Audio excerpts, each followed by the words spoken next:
आज मैं आपको जो कहानी सुनाने जा रही हूँ, ये कहानी है रानी परी के जादुई गाउन के जादू की। तो चलिए दोस्तों, देखते हैं आज की ये कहानी। एक गांव में रिया अपने माता पिता के साथ रहती थी। उसके पिता का शहर में एक बहुत बड़ा बिजनेस था। घर में किसी प्रकार की कोई कमी नहीं थी, लेकिन उसकी माँ गौरी की तबीयत अक्सर खराब रहा करती थी। सुनो, मेरे साथ चलो, मैं तुम्हें शहर में एक बड़े अस्पताल में दिखाता हूँ। वहाँ तुम बिल्कुल ठीक हो जाओगी। नहीं, अब मैं ठीक नहीं हो पाऊंगी जी। मेरी बीमारी बहुत ज्यादा बढ़ गई है। मैं जल्द ही इस दुनिया को छोड़ने वाली हूँ। आप बस मुझसे वादा कीजिए कि मेरी बेटी को किसी तरह की कोई कमी नहीं होने दोगे। तुम बिल्कुल चिंता मत करो, रिया मेरी भी बेटी है और मैं अपनी बेटी को किसी भी प्रकार की कोई कमी नहीं होने दूंगा। तुम बस मेरे साथ चलो। रिया के पिता प्रीतम अपनी पत्नी गौरी को शहर में एक बड़े अस्पताल में ले जाते हैं। डॉक्टर वहाँ उनका चेकअप करते हैं। सुनिए मिस्टर, हमने आपकी पत्नी की सारी रिपोर्ट से तय किया है कि उन्हें ब्लड कैंसर हो चुका है। उनको बचाना बहुत मुश्किल है। उनके पास जितने भी दिन बचे हैं, उन्हें हंसी खुशी जीने दीजिए। ये आप कैसी बातें कर रहे हैं डॉक्टर? मेरी पत्नी को बचा लीजिए। आप जितने पैसे मांगेंगे मैं देने के लिए तैयार हूँ। आप बस मेरी बीवी को बचा लीजिए। सुनिए, मेरे बहुत अच्छे दोस्त हैं आप, इसीलिए मैं आपसे झूठ नहीं बोलूँगा। आप अपनी पत्नी को किसी भी अस्पताल में ले जाइए, लेकिन ये ठीक नहीं हो पाएंगी।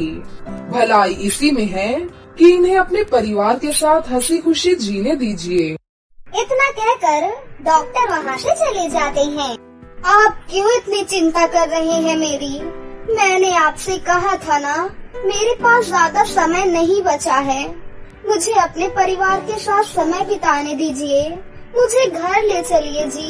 उसके बाद प्रीतम अपनी पत्नी को अपने घर ले आता है। कुछ दिनों बाद गौरी की मृत्यु हो जाती है। रिया और उसके पिता दोनों उसकी मृत्यु के बाद पूरी तरह से टूट जाते हैं। अब प्रीतम अपना काम छोड़कर अपनी बेटी की परवरिश में लग जाता है। एक दिन उसी कंपनी का मैनेजर प्रीतम के पास आता है और कहता है, मुझे आपसे कुछ जरूरी बात करनी है। आपको तो पता है ना, आजकल आप काम पर ध्यान नहीं दे रहे हैं, जिसकी वजह से हमारी कंपनी को बहुत नुकसान हो रहा है। आप अभी के अभी मेरे साथ शहर चलिए और अपनी कंपनी पर ध्यान दीजिए। ये आप कैसी बातें कर रहे हैं? मैंने आपको कंपनी में किस लिए रखा है? आप कंपनी खुद चलाइए, उस पर ध्यान दीजिए। मैं अपनी बेटी को अकेला छोड़कर शहर नहीं जा पाऊंगा।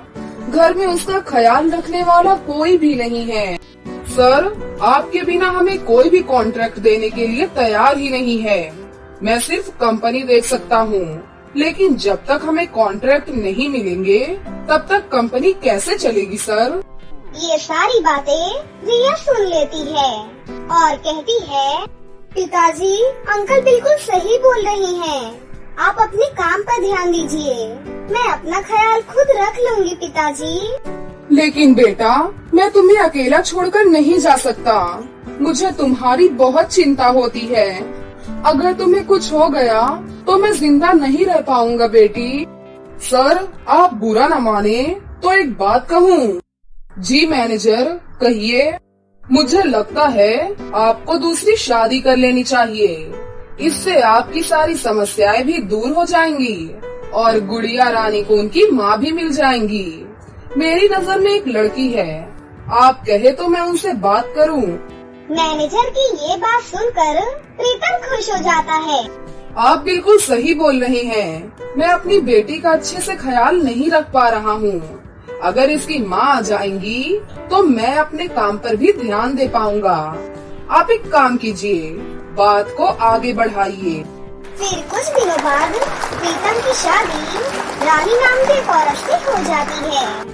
उसका पहले से ही एक बेटा था। वो शुरू में रिया के साथ बहुत अच्छा व्यवहार करती थी, लेकिन जैसे ही प्रीतम अपने काम के लिए शहर जाता है, वो रिया के साथ बहुत गलत व्यवहार करती थी। सुन लड़की, बहुत हो गया तेरा लाड प्यार। अब चुपचाप ये राजकुमारियों वाले कपड़े बदल और नौकरानियों वाले पुराने कपड़े पहन और अपने घर के काम में लग जा। ये आप कैसी बातें कर रही हैं माँ? आप मेरे साथ ऐसा क्यों कर रही हैं? क्या मुझसे कोई गलती हुई है? मैं तेरी कोई माँ नहीं हूँ, समझी? तेरी माँ मर चुकी है। मैं बस अपने बेटे बिट्टू की माँ हूँ। मैंने तेरे बाप से शादी सिर्फ पैसों के लिए की है, समझ आई तेरे? झाड़ू उठा और सफाई में लग जा, नहीं तो तुझे घर से बाहर फेंक दूंगी। रिया बेचारी घर के काम में लग जाती है। दोनों माँ और बेटा उसके साथ बहुत गलत व्यवहार करते थे। बात बात पर उसकी खूब पिटाई करते थे। माँ, आज मेरा ताजे ताजे फल खाने का मन हो रहा है। आप मेरे लिए ताजे ताजे फल ले आइए ना। हाँ हाँ बेटा, क्यों नहीं। सुनकर मोही, बाजार जाकर मेरे राजकुमार बेटे के लिए ताजे ताजे फल लेकर आ। अरे माँ, पास वाले जंगल में बहुत स्वादिष्ट और मीठे फल लगे हुए हैं। आप इसे बाजार क्यों भेज रही हो? इस चुड़ैल को जंगल भेजो और इससे कहो फ्री में लेकर आएगी। हाय राम, कितना समझदार है तू। बिल्कुल अपनी माँ पर गया है। सुन मनहूस, टोकरी उठा जल्दी और जंगल से मीठे मीठे फल तोड़ कर ला। लेकिन माँ, थोड़ी देर में रात होने वाली है। जंगल में बहुत सारे जंगली जानवर रहते हैं। मैं कल सुबह होते ही ले आऊंगी माँ। मैंने तुझसे सलाह नहीं मांगी, तुझे आदेश दिया है। मेरे प्यारे बेटे को फल खाने का मन है, इसीलिए अभी के अभी फल लेकर आ, नहीं तो घर में वापस मत आना। निकल यहाँ से। रिया की सौतेली माँ धक्के मारकर उसे घर से बाहर कर देती है। रिया बेचारी जंगल में फल तोड़ने के लिए चली जाती है। जंगल पहुँचते ही धीरे धीरे अंधेरा बढ़ने लग जाता है और जंगली जानवरों की आवाज आने लगती है। ये देखकर रिया डर जाती है। मेरी सौतेली माँ तो बहुत दुष्ट और पत्थर दिल की औरत है। मुझे यहाँ पर उन्होंने मरने के लिए भेज दिया है। पता नहीं आज मेरा क्या होगा। माँ, आप जहाँ कहीं भी हैं, मुझे देख रही हैं, मेरी मदद करो माँ, मेरी मदद करो। तभी वहाँ पर एक शेर आ जाता है। इसे देखकर रिया डर जाती है। हाँ, शेर, हे भगवान, मुझे बचाओ, कोई मुझे बचाओ, कोई तो बचाओ मुझे। तभी वहाँ पर उसकी माँ प्रकट होती है और वो अपने जादू से शेर को वहाँ से भगा देती है। माँ, आप कहाँ चली गई हो माँ? देखो न माँ, आपके बिना मेरी क्या हालत हो गई है। घर पर सौतेली माँ मुझे बिल्कुल भी प्यार नहीं करती माँ, मेरे ऊपर बहुत अत्याचार करती है। पिताजी भी मुझे छोड़कर शहर चले जाते हैं माँ। मैं सब जानती हूँ बेटी, तुम्हारे साथ जो कुछ भी हो रहा है वो मैं सब कुछ देख रही हूँ, तभी तुम्हारी मदद के लिए यहाँ पर आई हूँ। अब तुम्हें परेशान होने की कोई जरूरत नहीं है बेटी।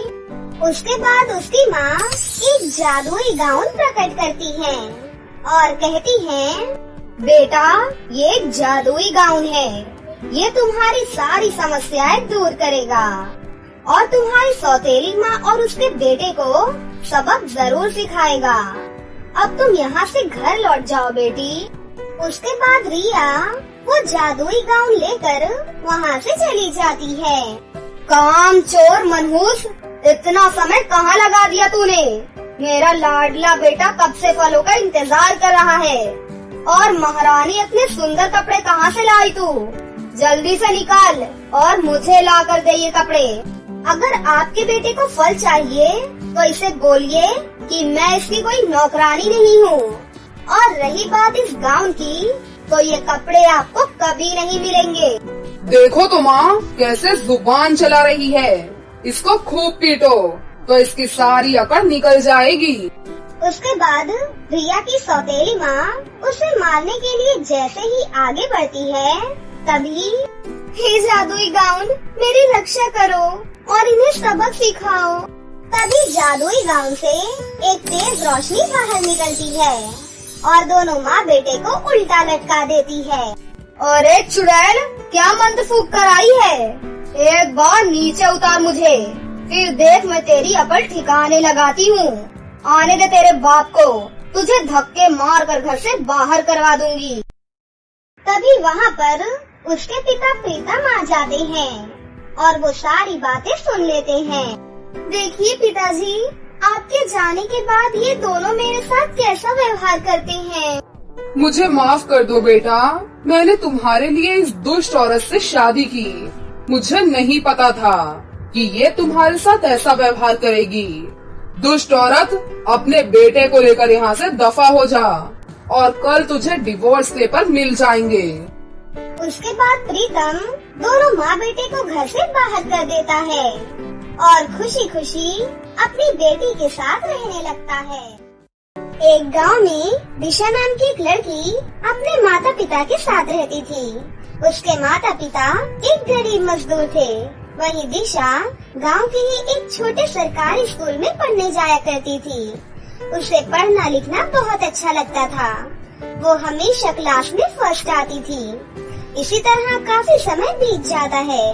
धीरे धीरे वो अपनी 12वीं क्लास भी पास कर लेती है। एक दिन दिशा अपने माता पिता के पास आती है। पिताजी, मैंने अपनी 12वीं की परीक्षा पास कर ली है। अब आप मेरा एक अच्छे से कॉलेज में एडमिशन करवा दीजिए।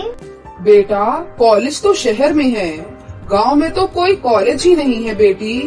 उसके लिए तो बहुत पैसा लगेगा बेटी। अरे बेटा, तुम्हें पढ़ाई लिखाई करने की अब और जरूरत नहीं है। तेरी 12वीं की परीक्षा पास हो गई, वही तेरे लिए बहुत है।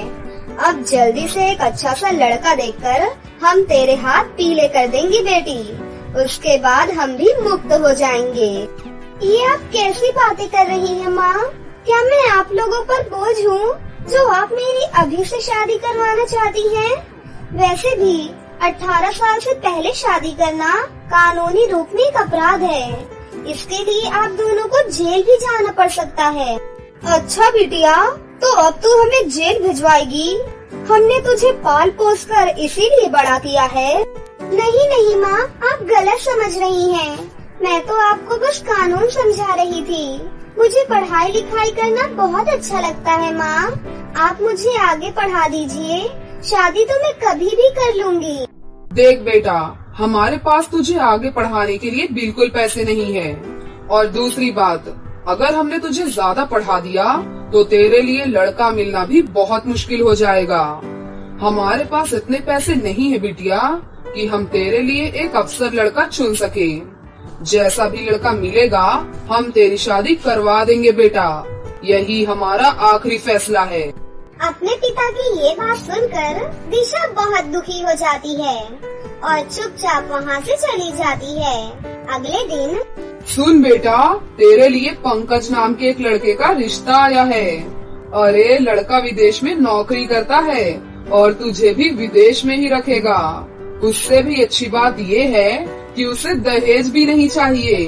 बस छोटी सी बारात लेकर आएगा और शादी करके हमारी बिटिया को अपने साथ ले जाएगा। हमारा ज्यादा खर्चा भी नहीं होगा बेटी। पिताजी, मुझे शादी नहीं करनी है। मैंने आपसे पहले ही बोल दिया था। बिटिया, तुझे शादी नहीं करनी तो मत करना, लेकिन एक बात हमेशा याद रखना, हम तुझे अपने साथ इस घर में नहीं रख सकते। तुझे जाना है तो तू जा सकती है, उसके बाद तेरा हमसे कोई नाता नहीं है। अपनी माँ की ये बात सुनकर दिशा रोने लग जाती है। अगले दिन लड़के वाले आते हैं। दिशा उनके सामने तैयार होकर बाहर आती है। अरे लड़की तो बहुत ही खूबसूरत है और हमें पसंद भी है। अब जल्दी से शादी करके हम इसे अपने घर ले जाएंगे। लड़के की माँ की ये बात सुनकर दिशा के माता पिता बहुत खुश हो जाते हैं। अच्छा भाई साहब, अगले महीने शादी पक्की कर लेते हैं।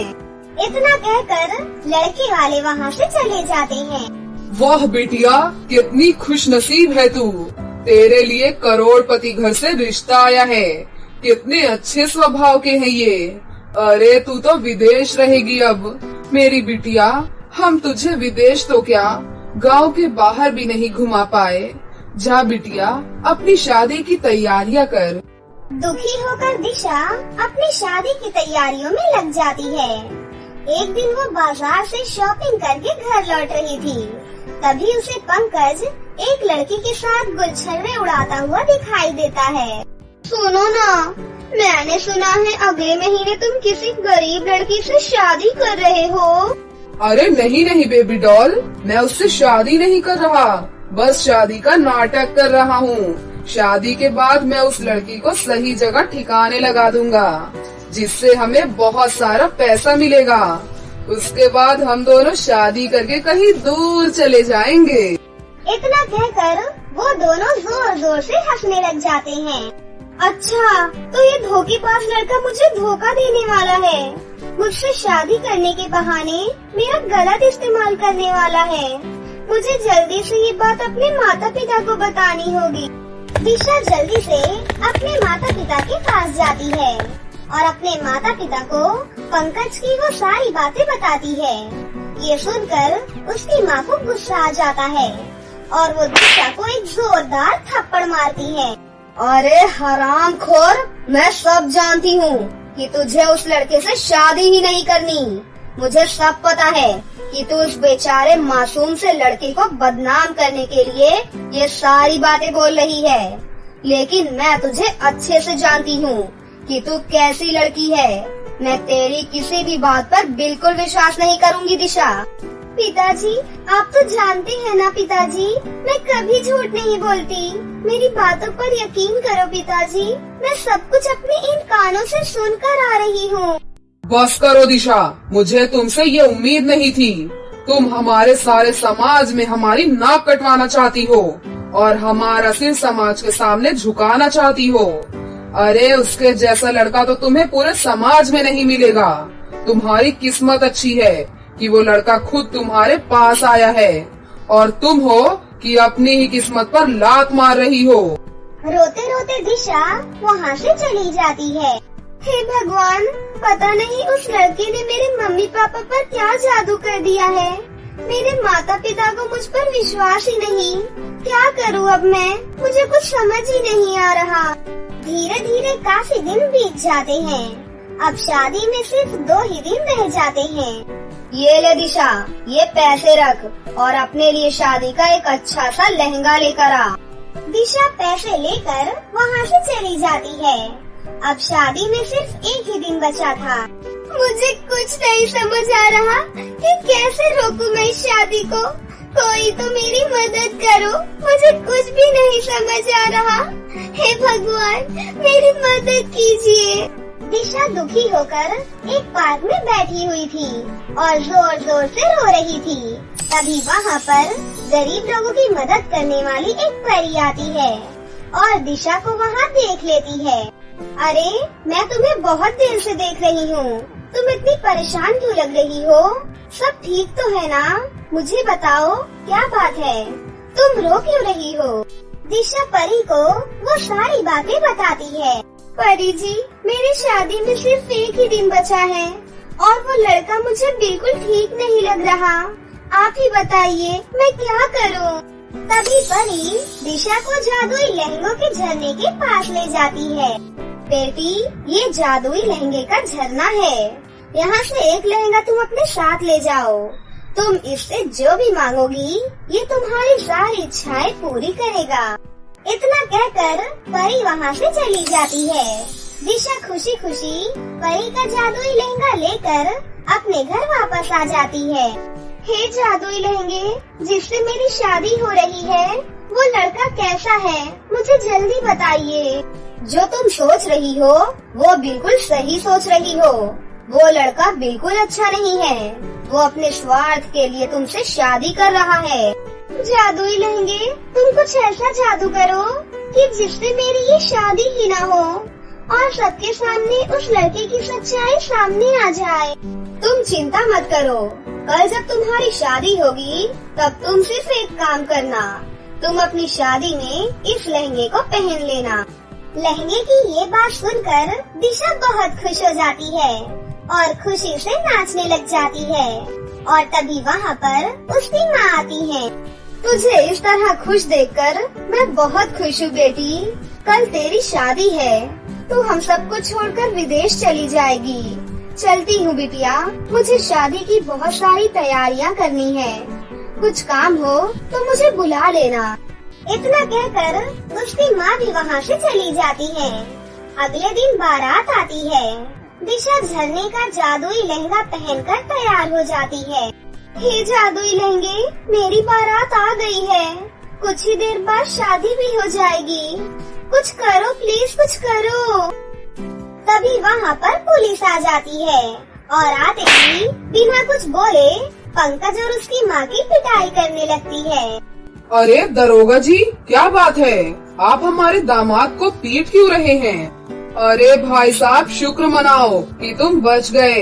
ये दोनों बहुत बड़े धोखेबाज हैं। ये दोनों गरीब लड़कियों से शादी करके उन्हें विदेश में बेचते हैं। इतना कहकर पुलिस उन दोनों माँ बेटे को वहाँ से ले जाती है। दिशा के माता पिता दिशा से माफी मांगते हैं और उसे पढ़ाई के लिए शहर भेज देते हैं। अब सब लोग उस जादुई लहंगे के साथ बहुत खुशी खुशी रहने लगते हैं। तो दोस्तों, कैसी लगी आपको हमारी ये कहानी? अगर आपको हमारी कहानी अच्छी लगी हो तो इसे जरूर लाइक करें। साथ ही हमारे चैनल को सब्सक्राइब भी कर लें और बेल आइकन को दबाना ना भूलें। मिलते हैं अगली वीडियो में। धन्यवाद।